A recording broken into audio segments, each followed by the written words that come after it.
제19장 하나님의 율법. 하나님의 율법의 위대한 원칙들은 십계명을 통해 구체화되고 그리스도의 생애를 통해 예시되었다. 그것들은 하나님의 사랑과 그리고 인간의 행위와 관계들에 관한 하나님의 목적의 표현이며 각 시대의 모든 인류가 지킬 의무가 있다. 이 교훈들은 하나님께서 당신의 백성들과 세우신 언약의 기초가 되며 하나님의 심판에 있어서 표준이 된다. 성령의 활동을 통하여 그것들은 죄를 지적하며 구주의 필요성을 깨닫게 한다. 구원은 전적으로 은혜로 얻은 것이요 행함으로 얻은 것이 아니다. 그러나 그 열매는 계명에 대한 순종이다. 이 같은 순종은 그리스도인의 품성을 개발시켜주며 행복감을 가져다 준다. 그것은 주님에 대한 우리의 사랑과 동료 인간에 대한 우리의 관심의 증거이다. 믿음으로 말미암는 순종은 생애를 변화시키는 그리스도의 능력을 나타내며 그리하여 그리스도인의 전도를 힘있게 해준다. 모든 사람의 시선이 산에 집중되었다.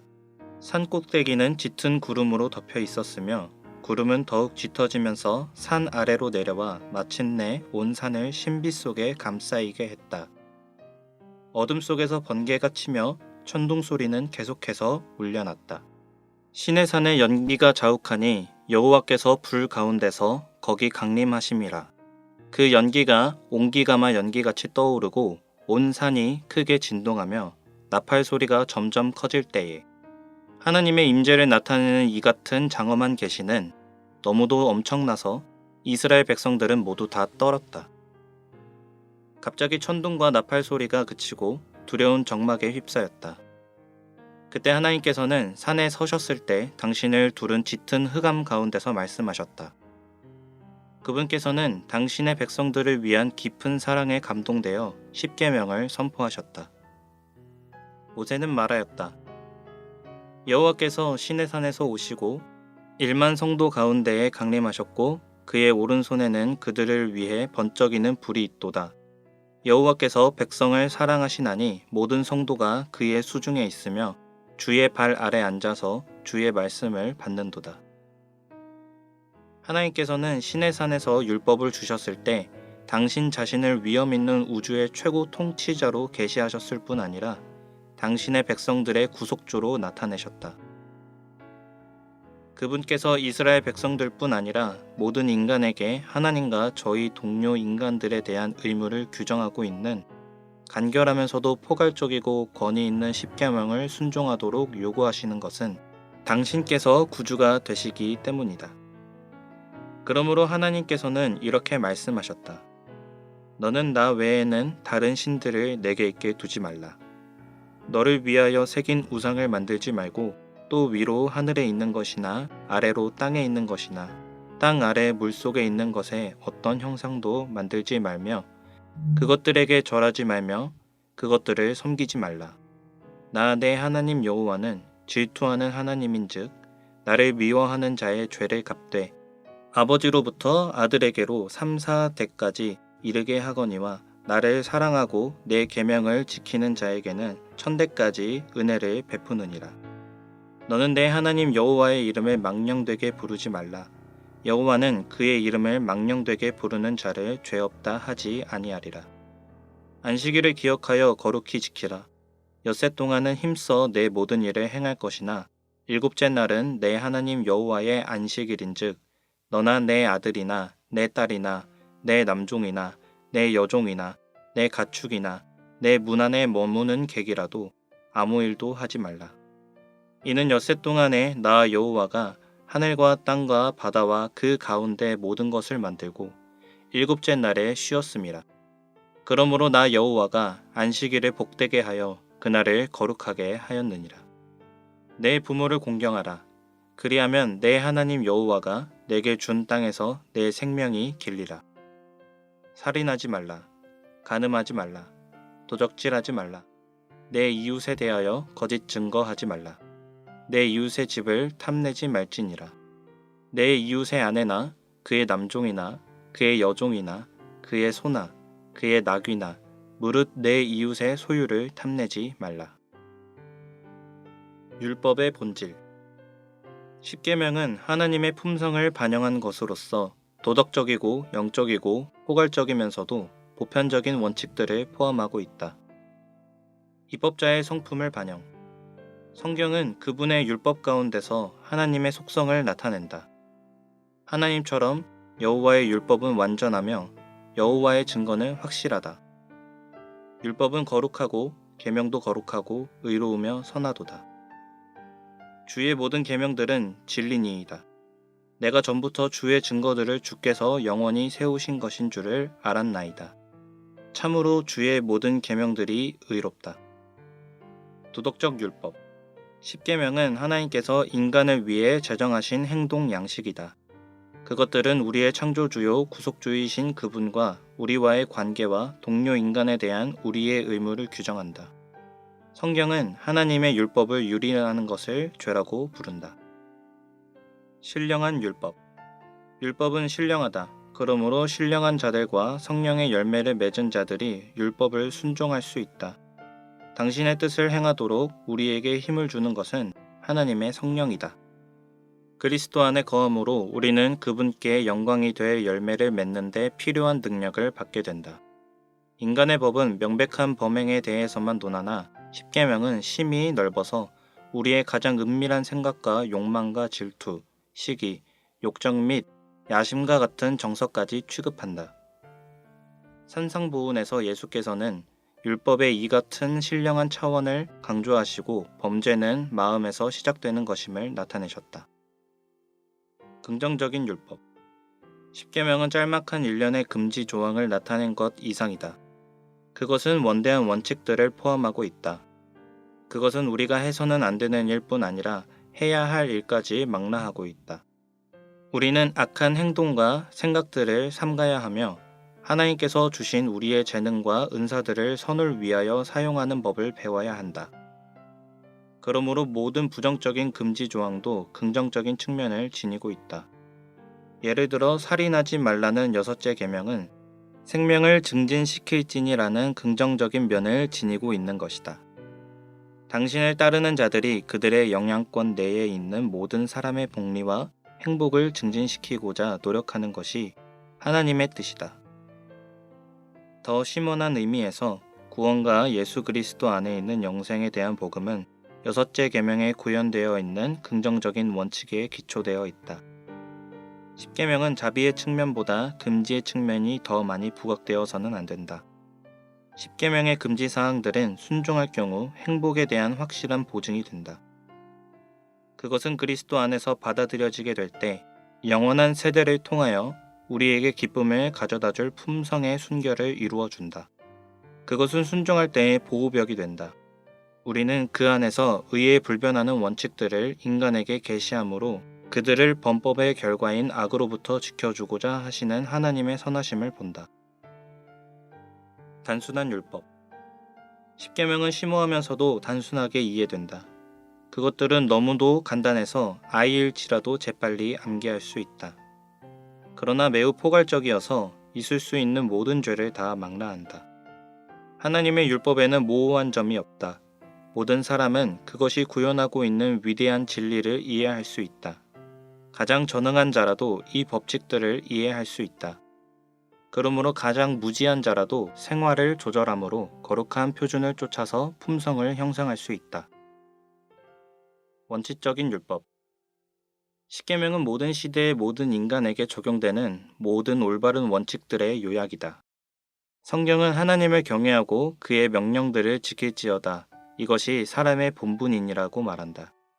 두 부분으로 구성되는 십계명은 두 부분으로 구성되어 있으며 하나님께서 친히 그 위에 기록하신 두 돌판에 나타나 있다. 처음 4계명은 우리의 창조주요 구속주에 대한 우리의 의무를 규정하고 있으며 나머지 6계명은 인간에 대한 우리의 의무를 규정한다. 이 같은 이중 구분은 하나님의 왕국이 그것에 기초하여 운영되고 있는 사랑의 2가지 큰 기본 원칙에서 유래한다. 내 마음을 다하며 목숨을 다하며 힘을 다하며 뜻을 다하여 주 너의 하나님을 사랑하고 또한 내 이웃을 내 자신같이 사랑하라. 이 원칙들을 따라 사는 자들은 십계명과 완전한 조화를 이룰 것이다. 왜냐하면 십계명은 이 원칙들을 더 구체적으로 표현한 것이기 때문이다. 첫째 계명은 유일하신 참 하나님께만 경배할 것을 지시한다. 둘째 계명은 우상 숭배를 금한다. 셋째 계명은 불경과 하나님의 이름을 불러 거짓 맹세함을 금한다. 넷째 계명은 안식일의 준수를 촉구하며 참 하나님을 하늘과 땅의 창조주로 인정한다. 다섯째 계명은 자녀들이 당신의 계시된 뜻을 후대에 전하기 위하여 하나님께서 임명하신 대리자들인 그들의 부모에게 복종할 것을 요구한다. 여섯째 계명은 생명을 신성한 것으로 보호한다. 일곱째 계명은 순결을 요구하며 결혼 관계를 보호한다. 여덟째 계명은 재산을 보호한다. 아홉째 계명은 진실을 수호하며 위증을 금한다. 그리고 열째 계명은 타인에게 속한 것을 탐내지 말도록 함으로써 모든 인간관계의 핵심에 이른다. 독특한 율법. 십계명은 하나님께서 모든 백성이 듣도록 말씀하신 유일한 말씀이라는 독특한 특징이 있다. 하나님께서는 이 율법을 인간의 잊기 쉬운 정신에 맡기지 않고 당신의 손가락으로 두 돌판에 새기셔서 성막의 증거계 안에 두어 보존하게 하셨다. 하나님께서는 이스라엘 백성이 십계명을 생활에 적용할 수 있도록 하기 위하여 당신에 대한 그들의 관계와 그들 상호 간의 관계를 상술하는 부가적인 율법들을 그들에게 주셨다. 이 부가적인 율법들 가운데 어떤 것들은 이스라엘 민사 업무에 초점을 맞추었으며 다른 것들은 성소 봉사의 의식들을 규정하였다. 하나님께서는 중보자 모세를 통하여 이 부가적인 율법들을 백성에게 전달하셨으며 모세는 그것들을 율법책에 기록하여 언약궤 곁에 두되 하나님의 최고의 계시인 십계명의 경우처럼 언약궤 안에 두지는 않았다. 이 부가적인 율법들은 모세의 율법책 또는 단순히 모세의 율법으로 알려졌다. 즐거운 율법. 하나님의 율법은 영혼에게 활력소가 된다. 시편 기자는 말하기를 내가 주의 법을 어찌 그리 사랑하는지요. 내가 그것을 종일 작은 소리로 읊조리나이다. 내가 주의 계명들을 금 곧 순금보다 더 사랑하나이다. 라고 하였다. 그는 환난과 우환이 내게 미쳤을 때에라도 주의 계명은 나의 즐거움이니이다. 라고 하였다. 하나님을 사랑하는 자들에게 있어서 그의 계명들은 무거운 것이 아니다. 율법을 범하는 자들은 율법을 괴로운 멍해로 생각하는 자들이다. 왜냐하면 죄된 마음은 하나님의 법에 굴복하지 아니할 뿐 아니라 할 수도 없기 때문이다. 율법의 목적. 하나님께서 당신의 율법을 주신 것은 백성들에게 풍성한 축복을 제공하고 그들을 인도하여 당신과 구원의 관계를 맺도록 하기 위함이다. 다음에 언급한 특별한 목적들을 주목하라. 인간을 위한 하나님의 뜻을 계시한다. 하나님의 품성과 사랑의 표현으로서 십계명은 인간을 위한 그분이 뜻과 목적을 계시한다. 그것은 완전한 순종을 요구한다. 왜냐하면 누구든지 온 율법을 지키다가 그 하나를 범하면 모두 범한 자가 되기 때문이다. 생애의 법칙인 율법의 순종은 우리의 구원에 중요하다.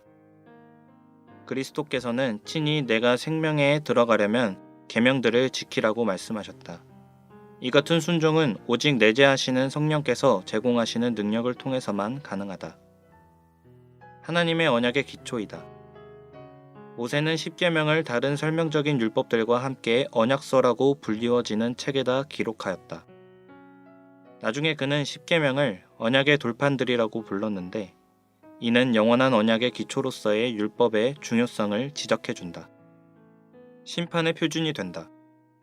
하나님처럼 그분의 모든 계명이 의롭다. 그런 고로 율법은 의의 표준을 제시한다. 우리 각자는 우리의 양심에 의해서가 아니라 이 의의 원칙들에 의해서 심판을 받을 것이다. 성경은 하나님을 경외하고 그의 명령들을 지킬지어다 라고 말한다. 왜냐하면 하나님은 모든 행위와 모든 은밀한 일을 선악간에 심판하실 것이기 때문이다. 인간의 양심은 변한다. 어떤 양심들은 약하고 다른 양심들은 더럽고 악하며 화인 맞았다. 시계처럼 그것들이 아무리 잘 작동할지라도 가치 있는 것이 되기 위해서는 어떤 정확한 표준에 맞추어지지 않으면 안 된다. 우리의 양심은 옳은 일을 해야 한다고 말한다. 그러나 무엇이 올바른지는 말해주지 않는다. 하나님의 위대한 표준, 그분의 율법에 맞추어져 있는 양심만이 우리를 죄에 빠지지 않게 할 수 있다. 죄를 지적한다. 사람들은 십계명이 없이는 하나님의 거룩하심도 그들 자신의 죄도 회개해야 할 필요성도 정확하게 볼 수 없다. 사람들이 하나님의 율법을 범하고 있다는 사실을 알지 못할 때 그들은 자신들의 잃어버린 상태도 그리스도에 속지 않은 보혈의 필요성도 인식하지 못하게 된다. 율법은 사람들이 자신의 참 상태를 볼 수 있도록 거울과 같은 구실을 한다.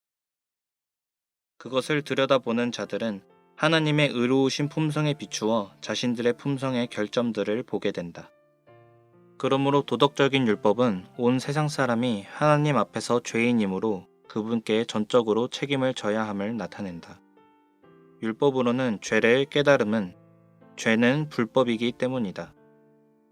진정으로 바울은 율법으로 말미암지 않고는 내가 죄를 알지 못하였으리라고 말했다. 죄인들로 그들의 죄를 깨닫게 함으로써 그것은 그들이 하나님의 진노의 심판 아래 있으며 영원한 사망의 형벌에 직면하고 있음을 알게 한다. 그것은 그들로 자신들이 전적으로 무력함을 깨닫게 한다. 회개케 하는 도구이다. 하나님의 율법은 성령께서 우리로 회개케 하기 위하여 사용하시는 도구이다. 여호와의 율법은 완전하여 영혼을 소성시키며 우리가 자신의 참 품성을 알고 난 다음에 자신이 죄인이며 죽음의 대열에 서 있는 소망 없는 사람임을 깨닫게 될 때 우리는 구주의 필요성을 느끼게 된다. 그때 복음의 좋은 소식은 진정으로 의미 있게 된다. 그러므로 율법은 우리를 절망적인 상황에서 벗어나게 해주실 수 있는 유일한 분이신 그리스도를 지적해준다. 바울은 이 같은 빛 가운데서 도덕적인 율법과 의문의 율법 둘 다를 우리로 하여금 믿음으로 말미암아 의롭다함을 얻게 하려고 우리를 그리스도께로 인도하는 초등교사라고 언급하였다. 율법이 우리의 죄를 드러내는 반면에 그것은 결코 우리를 구원하지 못한다. 물이 더러운 얼굴을 깨끗게 하는 수단인 것과 마찬가지로 우리가 하나님의 도덕적인 율법의 거울을 통하여 자신의 필요를 발견한 다음에는 죄와 더러움을 씻도록 열려있는 샘으로 가서 어린 양의 피로 씻음을 받아야 한다. 우리는 그리스도를 바라보아야 한다. 그리고 갈바리의 십자가 위에서 온 세상의 죄짐에 눌려 죽어가시는 그리스도께서 계시될 때 성령께서는 그들의 범죄를 회개하는 모든 사람에 대한 하나님의 태도를 보여주신다. 그러므로 우리의 영혼에 소망이 가득 차게 되며 우리는 믿음으로 영생의 선물을 우리에게 주시는 우리의 구주께 손을 내뻗는다. 참된 자유를 제공한다. 그리스도께서는 죄를 범하는 자마다 죄의 종이라고 말씀하셨다. 우리가 하나님의 율법을 범할 때 우리에게는 자유가 없다. 그러나 십계명에 대한 순종은 우리에게 참된 자유를 보장해준다. 하나님의 율법의 테두리 안에 산다는 것은 죄로부터 자유롭다는 뜻이다. 그리고 그것은 죄에 수반되는 것, 즉 계속적인 근심, 양심의 가책 및 생애의 활력을 시들게 하는 점증되는 죄의식과 후회로부터 자유롭게 됨을 의미한다. 시편 기자는 내가 주의 법도들을 구하였사오니 자유롭게 걸어갈 것이오며 라고 말하였다. 야고보는 십계명을 최고의 법, 자유롭게 하는 온전한 법이라고 언급하였다. 우리가 이 같은 자유를 얻도록 예수께서는 죄의 짐을 진 채 당신께 오도록 우리를 초청하신다. 그분은 우리에게 그것들 대신에 매기 쉬운 당신의 멍에를 우리에게 주신다. 그 멍에 자체는 율법이다. 곧 에덴에서 계시되고 시내산에서 선포되었으며 새 언약을 통하여 심령에 기록된 위대한 사랑의 율법은 인간을 하나님의 뜻에 붙들어 맨다. 우리가 그리스도와 함께 멍에를 맬 때 그분은 무거운 짐을 져주시며 순종을 즐거운 것이 되게 하신다. 그분은 우리가 전에 불가능하였던 일에 성공할 수 있게 하신다. 그래서 우리의 심령에 기록된 율법은 기쁨과 즐거움이 된다. 우리는 그분이 명하시는 대로 행하기를 원함으로 자유롭게 된다. 만일 율법이 그리스도의 구원하시는 능력 없이 제시된다면 죄로부터의 자유란 없다. 그러나 율법을 무효화시키지 않는 하나님의 구원하시는 은혜는 죄에서 자유케 하는 능력을 가져다 준다. 왜냐하면 주의 영이 계신 곳에는 자유가 있기 때문이다. 악을 방지하며 축복들을 가져다 준다. 세상을 휩쓸고 있는 범죄와 폭력과 부도덕과 사악의 증가는 십계명을 무시한 결과이다. 율법을 받아들일 때 그것은 죄를 방지하며 올바른 행위를 촉진하고 의를 세우는 수단이 된다. 그들의 법의 십계명의 원칙들을 포함시킨 나라들은 큰 축복을 경험하였다. 한편 그 원칙들을 무시하게 되면 꾸준한 쇠퇴를 초래한다. 구약시대의 하나님께서는 종종 당신의 율법에 대한 그들의 순종에 비례하여 국가와 개인들을 축복하셨다. 성경은 공의는 나라를 영화롭게 하고 그 보좌가 공의로 말미암아 굳게 서민이라고 말한다. 하나님의 계명을 순종하기를 거절하는 자들은 재난을 당하였다. 악인의 집에는 여호와의 저주가 있거니와 의인의 집에는 복이 있느니라. 그 동일한 원칙은 오늘날도 동일하다. 율법의 영속성. 도덕적 율법인 십계명은 하나님의 품성의 반영이기 때문에 그 원칙은 일시적이거나 상황에 좌우되지 않고 절대적이고 불변하며 인간에게 영원한 효력을 지닌다. 수세기를 통하여 그리스도인들은 하나님의 율법의 계속적인 효력을 강력하게 주장하면서 그것의 영속성을 굳건히 지지하였다. 시내산 이전의 율법. 율법은 하나님께서 이스라엘에게 십계명을 주시기 오래전에 존재하였다. 만일 그렇지 않다면 시내산 이전에는 아무런 죄도 있을 수 없었다. 왜냐하면 죄는 불법이기 때문이다. 루스벨과 그의 천사들이 죄를 지었다고 하는 사실은 창조 이전일지라도 율법이 존재하였음을 증명한다. 하나님께서 아담과 하와를 당신의 형상대로 창조하셨을 때 하나님께서는 율법의 도덕적인 원칙들을 그들의 마음에 심어주셔서 그들이 당신의 뜻을 당연히 행하도록 하셨다. 그들의 범죄는 인간 가족에게 죄를 가져왔다. 나중에 하나님께서는 아브라함에 대하여 그는 내 말을 순종하고 내 명령과 내 계명과 내 율례와 내 법도를 지켰다고 말씀하셨다. 그리고 모세는 시내산 이전에 하나님의 율례와 그분의 율법을 가르쳤다. 창세기를 연구하면 십계명이 시내산 이전에도 잘 알려져 있었음을 보여준다. 창세기는 하나님께서 십계명을 주시기 전에도 그것이 금하는 행동은 나쁜 일이라는 것을 백성들이 알고 있었음을 분명히 한다. 도덕적인 율법에 대한 이 같은 일반적인 이해는 하나님께서 인간에게 십계명에 대한 지식을 제공해 주신 것이 틀림없음을 보여준다. 시내산에서의 율법. 참 하나님을 알지 못하던 나라인 애굽에서의 오랜 노예 생활 동안 이스라엘 백성들은 우상 숭배와 부패 가운데 살았다. 그 결과 그들은 하나님의 거룩하심과 순결과 도덕적인 원칙들에 대한 이해력을 많이 상실하였다. 그들의 노예 신분은 예배드리는 일을 어렵게 만들었다. 도움을 청하는 그들의 간절한 기도에 응하여 하나님께서는 아브라함과 맺은 당신의 언약을 기억하시고 그들이 그 율법을 지키고 그의 율법을 따르게 할 나라로 인도해 들이심으로 당신의 백성들을 이 쇠 풀무불에서 구원하기로 작정하셨다.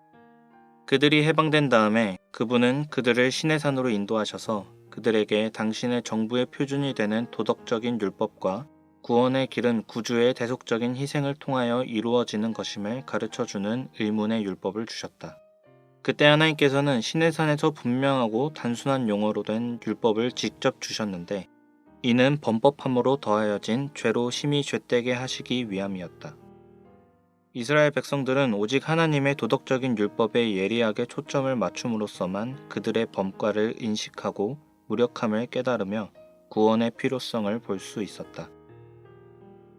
그리스도의 재림 전의 율법. 성경은 하나님의 율법이 사탄의 공격의 표적이며 그것에 대항하는 그의 싸움은 재림 직전에 그 절정에 달할 것임을 밝혀준다. 예언은 사탄이 무수한 사람들로 하나님을 불순종하도록 유인할 것이라고 지적한다.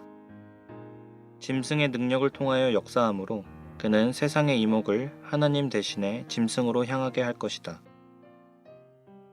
공격받고 있는 율법. 다니엘서 7장은 이 동일한 세력을 작은 뿔로 묘사한다. 이 장은 네 큰 짐승에 대해 말하는데 그리스도의 시대 이래 성경 주석가들은 그것들을 바벨론, 메데 페르시아, 그리스 및 로마 등 세계 강국들로 해석하였다. 넷째 짐승의 열뿔은 그것이 멸망할 당시에 있었던 로마 제국의 분열을 나타낸다. 다니엘의 이상은 열뿔 사이에서 나오는 무섭고 하나님을 모독하는 세력인 작은 뿔에 집중되는데 이는 로마 제국의 분열 이후에 일어나는 두려운 세력을 의미한다. 이 세력은 하나님의 율법을 변형시키고자 시도할 것이며 그 일은 그리스도께서 재림하실 때까지 계속될 것이다. 이 같은 공격은 그 자체가 구원의 계획에 있어서 율법의 계속적인 중요성을 말해주는 증거가 된다. 이 이상은 이 세력이 율법을 근절시키는 일에 성공하지 못할 것임을 하나님의 백성에게 재확인시켜주는 장면으로 끝나는데 그것은 심판으로서 작은 뿔이 멸망될 것이기 때문이다. 성도들이 율법을 옹호함. 순종이 재림을 기다리는 성도의 특징을 이룬다. 최후의 대쟁투에 있어서 그들은 하나님의 율법을 드높이기 위하여 다시 모인다. 성경은 그들을 다음과 같은 말로 묘사한다. 그들은 하나님의 계명을 지키며 예수에 대한 믿음을 지키고 있으며 인내로써 그리스도의 재림을 고대한다. 재림을 준비함에 있어서 이 사람들은 복음을 선포하며 주님을 창조주로 경배하도록 다른 사람들에게 촉구한다. 사랑으로 하나님을 예배하는 자들은 하나님을 사랑하는 것은 이것이니 우리가 그의 계명들을 지키는 것이라고 요한이 말했듯이 그분의 말씀을 순종할 것이다. 하나님의 심판과 율법. 불순종하는 자들에게 임하는 하나님의 마지막 7재앙의 심판은 하늘에 있는 증거 장막의 성전에서 시작된다. 이스라엘인들은 증거의 장막이라는 말을 잘 알고 있었다. 그것은 모세가 세운 증거막을 가리켰다. 이렇게 불리어진 것은 증거의 장막에 증거계가 보관되어 있었기 때문인데 거기에는 증거판 둘이 들어 있었다. 그러므로 십계명은 인간에게 하나님의 뜻을 증거하는 증거이다. 그러나 요한계시록 15장 5절은 하늘의 증거 장막의 성전에 대해 언급한다. 모세의 것은 단지 하늘 성전의 모형에 불과하였다. 십계명의 원본은 그곳에 보관되어 있다. 최후의 심판이 하나님의 율법을 유린하는 일과 밀접한 관계가 있다는 사실은 십계명의 영속성에 대한 증거를 더해준다. 요한계시록은 또한 하늘 성전이 열리는 모습을 묘사하는데 하나님의 언약궤를 보여준다. 언약궤라는 말은 지상성소에 있던 궤를 가리켰는데 거기에는 언약의 말씀 곧 십계가 보관되어 있었다. 하늘 성소의 언약궤는 영원한 언약의 말씀 곧 십계명의 원본을 간직하고 있는 원형이다. 그러므로 세상에 임하는 하나님의 최후 심판의 시기는 십계명을 간직하고 있는 증거궤가 초점이 되는 하늘 성전이 열리는 일과 관계가 있음이 분명하다. 참으로 하나님의 율법이 심판의 표준임을 강조하는 적절한 표현이다. 율법과 복음. 구원은 율법의 행위로 말미암지 않고 믿음을 통하여 은혜로 말미암아 이루러 오는 선물이다.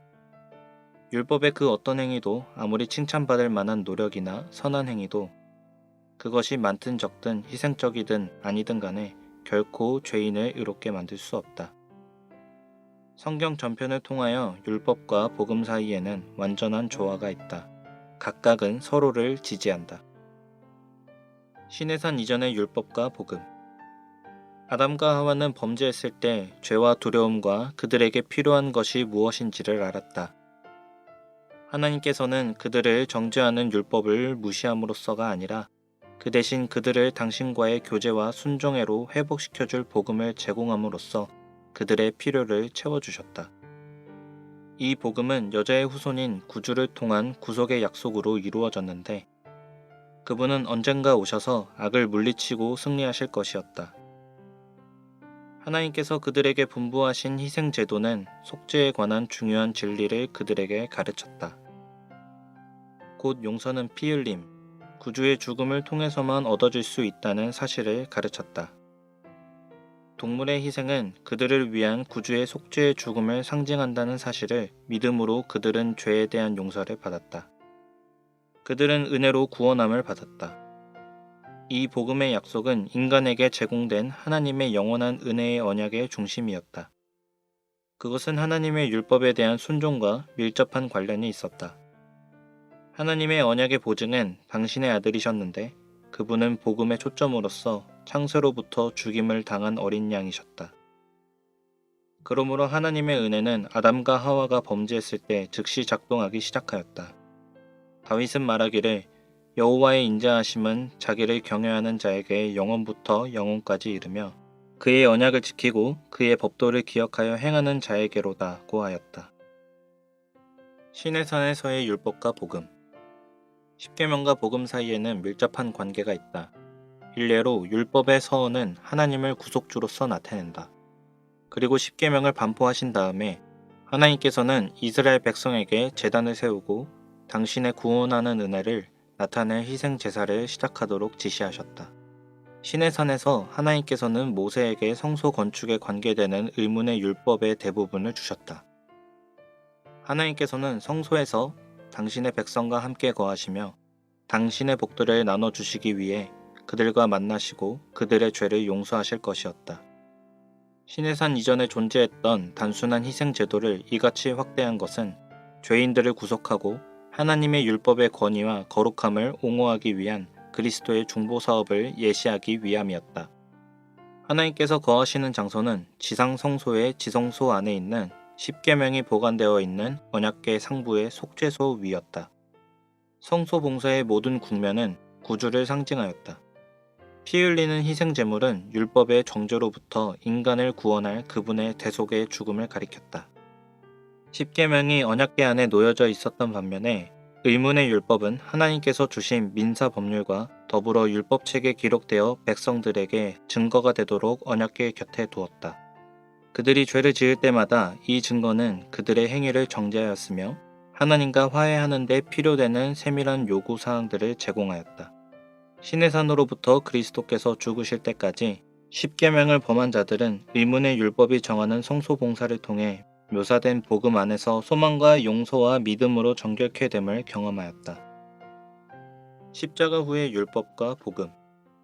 많은 그리스도인이 관찰해온 대로 성경은 그리스도의 죽음이 의문의 율법을 폐지한 반면 도덕적인 율법의 계속적인 유효성을 확증해준다. 그 증거를 주목하라. 의문의 율법. 그리스도께서 돌아가셨을 때 그분께서는 희생제도의 예언적 상징을 성취시키셨다. 모형은 원형과 만났으며 의문의 율법은 종지부를 찍었다. 수세기 전에 다니엘은 메시아의 죽음이 제사와 예물을 금지할 것이라고 예언하였다. 예수께서 돌아가셨을 때 성전의 휘장은 초자연적인 힘으로 위에서 아래로 둘로 갈라졌으며 그것은 성전 봉사의 영적 의미가 끝났음을 가리켰다. 비록 의문의 율법이 그리스도의 죽음 이전에 중요한 역할을 담당했을지라도 그것은 장차올 좋은 일의 그림자에 불과하므로 많은 면에서 불충분하였다.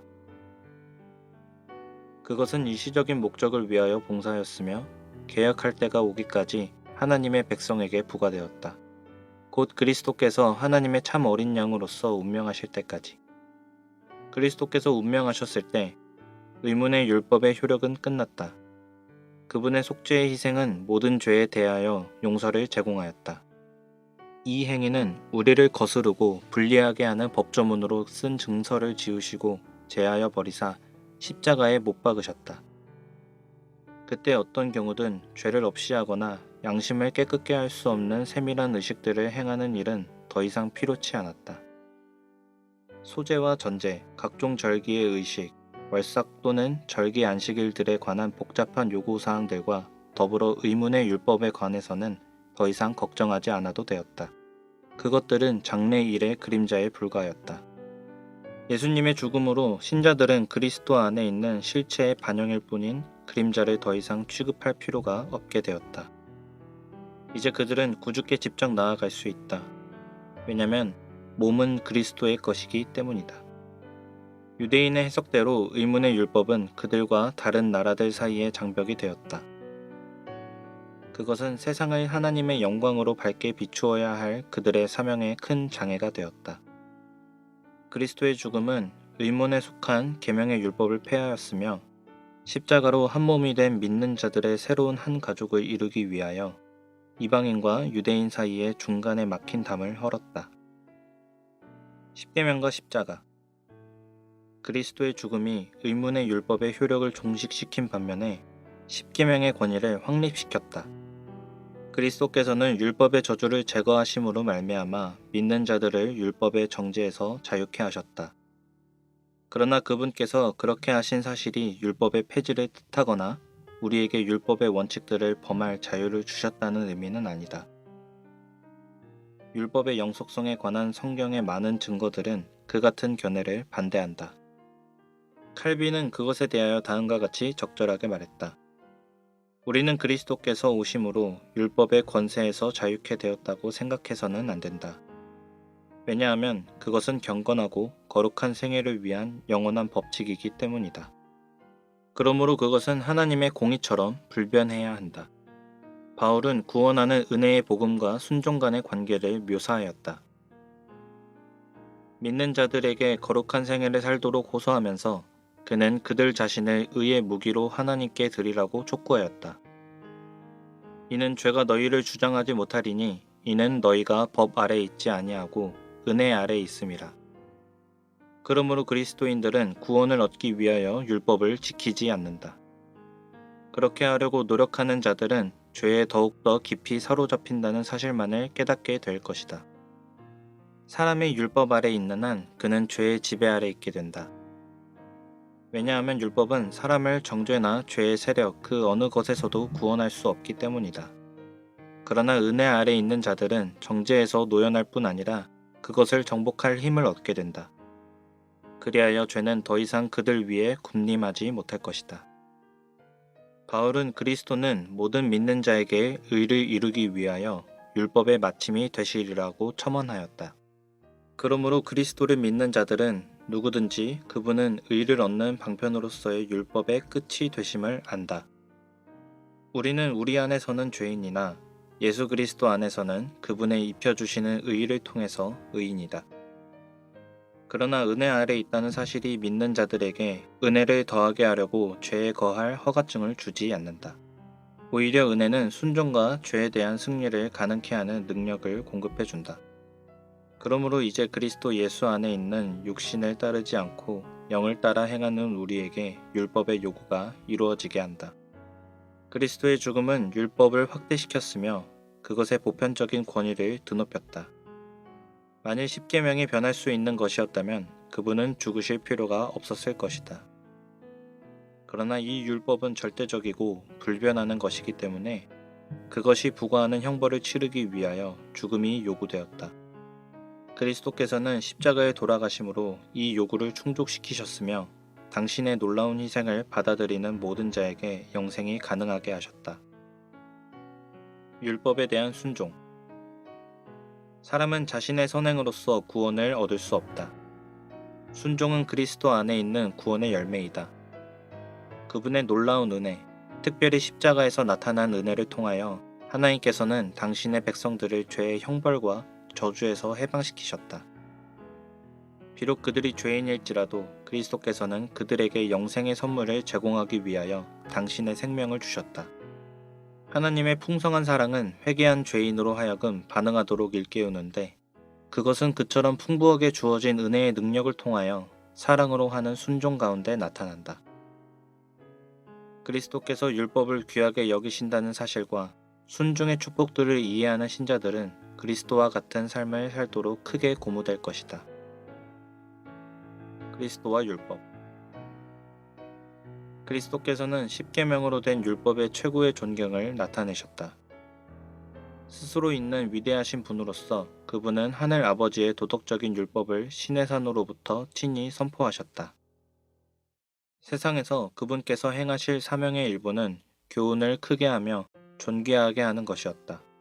신약에서 그리스도에 대하여 적용하고 있는 시편의 말씀은 율법에 대한 그분의 태도를 분명히 보여준다. 나의 하나님이여, 내가 주의 뜻 행하기를 즐기오니 주의 법이 나의 심중에 있나이다. 그분의 복음은 십계명의 유효성을 굳게 세우는 믿음을 가져다 주었다. 바울은 우리가 믿음으로 말미암아 율법을 파기하느냐, 그럴 수 없느니라. 도리어 율법을 굳게 세우느니라고 말하였다.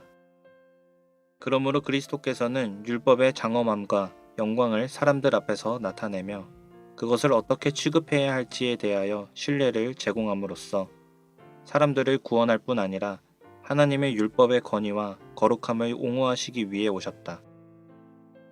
그리스도인들은 그분을 따르는 자들로서 그들의 생애를 통하여 하나님의 율법을 크게 하라는 부르심을 받는다.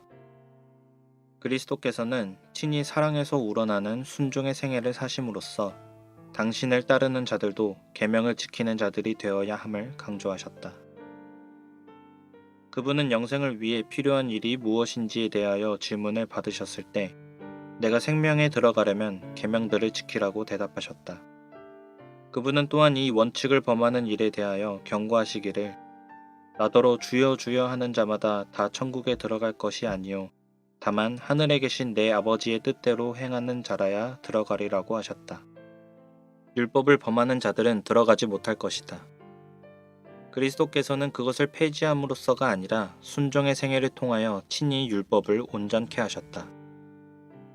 그분은 천지가 없어지기 전에는 율법의 1.1획도 결코 없어지지 아니하리라고 말씀하셨다.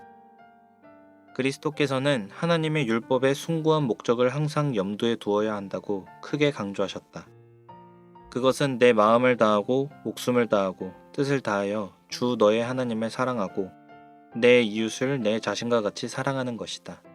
그러나 그분께서는 당신을 따르는 자들이 세상 사람들이 사랑하듯이 이기적이거나 감상적으로 서로를 사랑하지 않도록 경고하셨다. 그리스도께서는 당신께서 말씀하신 사랑을 설명하기 위하여 새 계명을 주셨다. 이 새 계명은 율법을 대신하기 위한 것이 아니라 믿는 자들에게 이전의 세상에서 결코 목격되어진 바 없는 그와 같은 비이기적인 사랑이 진정 어떤 것인지에 대한 신뢰를 제공하기 위한 것이었다. 이 같은 의미에서 그분의 계명은 새 계명으로 묘사되었다. 그것은 그들에게 단순히 서로 사랑하라고 하지 않고 내가 너희를 사랑한 것 같이 너희도 서로 사랑하라고 촉구하였다. 엄격히 말해서 우리는 여기서 그리스도께서 당신의 하늘 아버지의 율법을 어떻게 크게 하셨는지 그에 대한 증거를 하나 더 갖게 된다. 순종은 그 같은 사랑을 드러낸다. 예수께서는 너희가 나를 사랑하면 나의 계명을 지키리라고 말씀하셨다. 내가 아버지의 계명을 지켜 그의 사랑 안에 거하는 것 같이 너희도 내 계명을 지키면 내 사랑 안에 거하리라. 마찬가지로 만일 우리가 하나님의 백성을 사랑한다면 우리는 하나님을 사랑하며 그의 계명을 지키게 된다. 우리는 그리스도 안에 거함으로써만 마음에서 우러나는 순종을 드릴 수가 있다. 그분은 가지가 포도나무에 붙어 있지 아니하면 스스로 열매를 맺을 수 없음 같이 너희도 내 안에 있지 아니하면 그러하리라. 그가 내 안에 내가 그 안에 거하면 사람이 열매를 많이 맺나니 나를 떠나서는 너희가 아무것도 할 수 없음이라고 말씀하셨다. 우리는 그리스도 안에 거하기 위하여 그분과 함께 십자가에 못 박혀야 하며 이제는 내가 사는 것이 아니요 오직 내 안에 그리스도께서 사시는 것이라고 바울이 기록한 바를 경험해야 한다. 이 같은 상태에 있는 자들을 위하여 그리스도께서는 당신의 새 언약의 약속을 성취시킬 수 있으시다. 내 법을 그들의 생각에 두고 저희 마음에 이것을 기록하리라. 나는 그들에게 하나님이 되고 그들은 내게 백성이 되리라. 순종으로 말미암는 축복들. 순종은 그리스도인 품성을 개발시켜주며 신자들을 갓난아기들처럼 자라나게 하며 그리스도의 형상으로 변화되게 함으로써 행복감을 갖게 한다. 이같이 죄인이 하나님의 자녀로 변화되는 것은 그리스도의 능력을 효과적으로 증거한다. 성경은 여호와의 율법을 따라 행하여 여호와의 율법을 즐거워하고 그 율법을 주야로 묵상하는 모든 자들을 복되다고 선언한다. 순종의 축복들은 많다. 명철과 지혜, 평안, 의로움, 순결하고 도덕적인 생애, 진리의 지식, 질병에 대한 보호, 장수, 자신의 기도가 응답되리라는 확신. 하나님께서는 우리를 순종하도록 초청하시며 많은 복을 약속하신다. 우리가 이에 긍정적으로 반응할 때 우리는 그분의 특별한 보화, 제사장 나라와 거룩한 백성이 되며 세계 모든 민족 위에 뛰어나고 머리가 되고 꼬리가 되지 아니할 것이다.